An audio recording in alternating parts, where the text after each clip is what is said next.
Welcome back friends in another video tutorial. In this video we will going to discuss about how can we prevent self ligation. So self ligation is a very important problem during cloning that we are observing, that when we digest our vector with restriction in the nucleus, there is a situation, and when we add insert restriction our vector, both are restriction endonuclease digested along with ligase. So there is a situation when instead of inserting the insert, the vector self ligates, okay, and as a result we cannot get our desired result, and that is why we have to obtain various kind of screening procedure to find out which cell are having vectors along with our gene of interest, right? So today we will going to talk about how we can prevent them. So for preventing the self ligation, so first of all, as usual, we have treated both the vector and gene of interest with same restriction in the nucleus that will generate a staggered for us, okay. So now we have treated our vector and gene of interest both with the same restriction in the nucleus, okay. So now what we will do, so remember in the enzyme in recombinant DNA technology video we have talked about alkaline phosphatase, okay. So this alkaline phosphatase will remove the phosphate from 5' end, okay.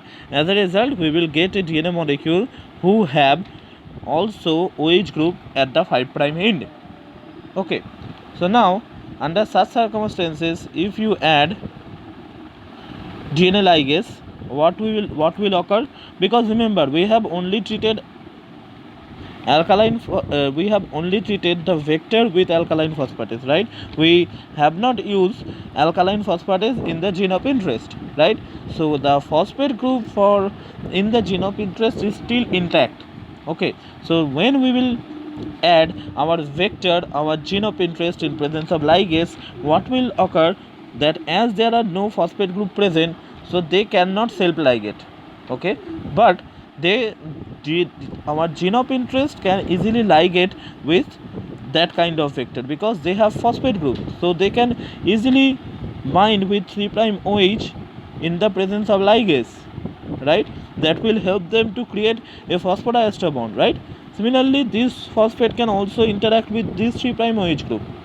So that is why insertion of the gene of interest inside the vector is assured, okay.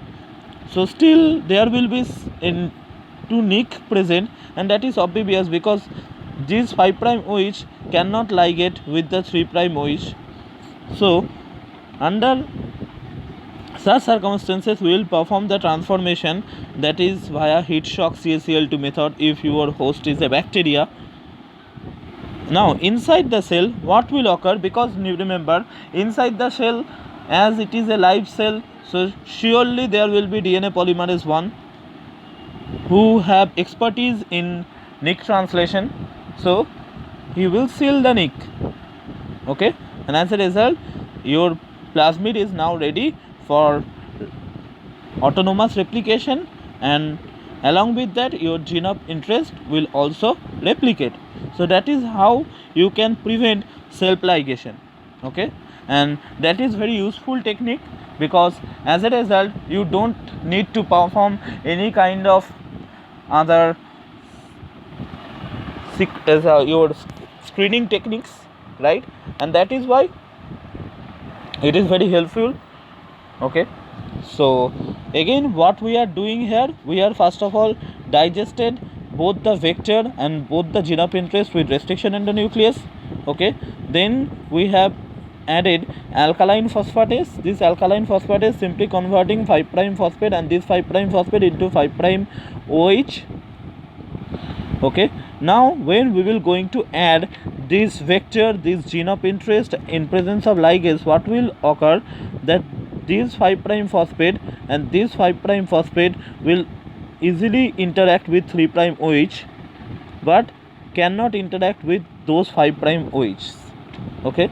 As a result DNA insert easily integrated with the vector, no problem here, but there will be two nick remains.